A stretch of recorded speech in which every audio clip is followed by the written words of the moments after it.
What is going on YouTube? It's your boy 3MG. We're back with another video, and I just want to say shout out to my boy Bless for giving me this news.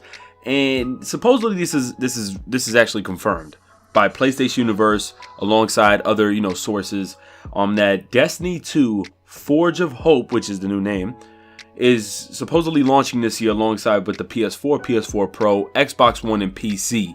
You heard it here, PC.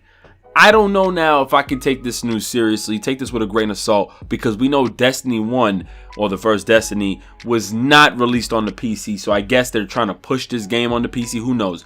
But it was confirmed last year by Activision that they were releasing a Destiny 2, but it was unclear whether or not they were going to release it 2017, 2018, or when we was just going to see some gameplay or some trailer on this game. But now it seems like on a Reddit user, there's an insider who outed that Destiny 2's release date has been confirmed and some details coming up for the first-person shooter on PS4 and PS4 Pro. It seems like there might be like this exclusive partnership, whereas the PS4 owners or just for PlayStation owners to get some exclusive content first, as far as I'm concerned, because everything they're talking about goes first alongside the PS4. But I'm gonna read a little bit of what's going on. So it says the Destiny sequel is confirmed in a PowerPoint slide for Activision investors and will be broadened for the franchise global reach, which alongside the following content plans are set to start its growth.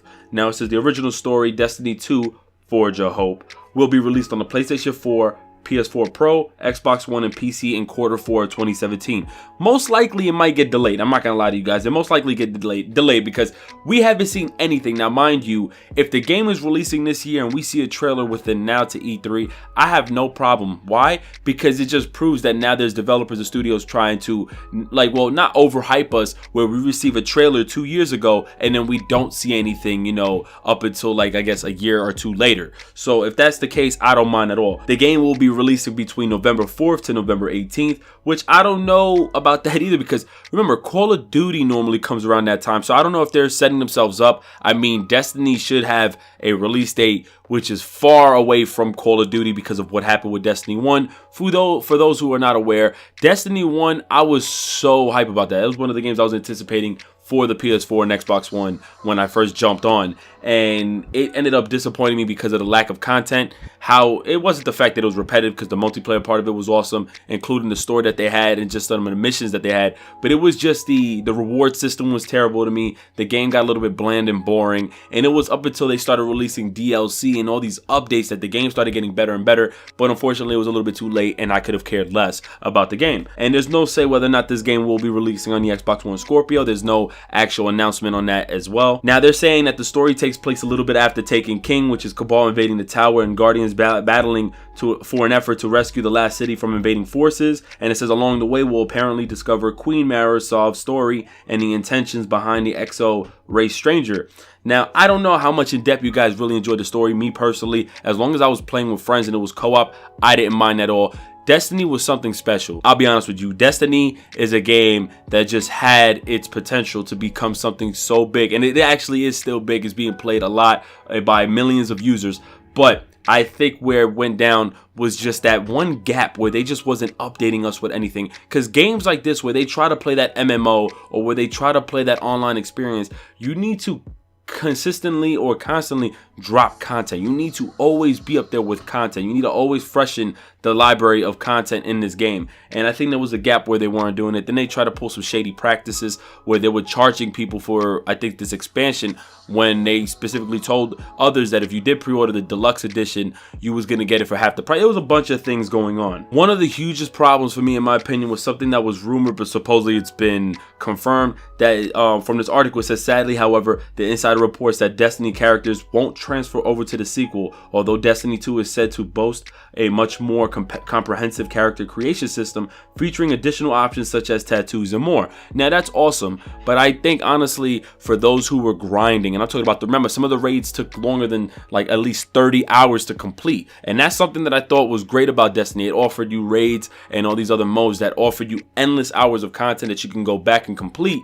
But to see that the characters won't transfer over, I think was shitty, because it just proves that either there's something in this game that they're just unsure of whether or not people would be able to complete anything, or they don't have a system that works well with people transferring over and still provides a lot of content. Because if I was able to transfer my character over, what I think they should have done was just allow me to carry over my assets and my character and my level, and then allow a bigger leveling system to immense and just be part of the game, and just don't allow, I guess, for new users on Destiny 2 to be affected by it.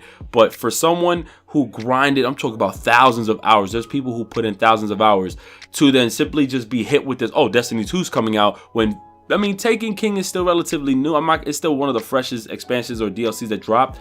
Then to just randomly say to take it, then to say like Destiny 2's coming out, is kind of a punch in the face, because now they can't even bring in all the shit, all the struggles and all the hours of gameplay. They can't even transfer over their character, and I just think that's kind of bullshit. And lastly, it says here that the game was officially confirmed by publisher Activision last year, which I stated earlier, and rumors surfaced a few months later stating that the story will incorporate the likes of Xur, Agent of the Nine, and the Cryptarch, with leaked artwork popping up online. So now what I have to say to that, to be honest with you, if Destiny 2 Forge of Hope does come out this year and does release, I can see myself picking this game up, because Destiny 1, like I said earlier, was something special. I think it was offering like one of the greatest experiences for console users, and which incorporated a little bit of like an MMO style, although it was like a big massive multiplayer, but you only was allowed to play with certain groups at a certain number. But it offered you so much content. It was just the very beginning stages of the game, which I felt was a little bit underwhelming, and it just didn't have enough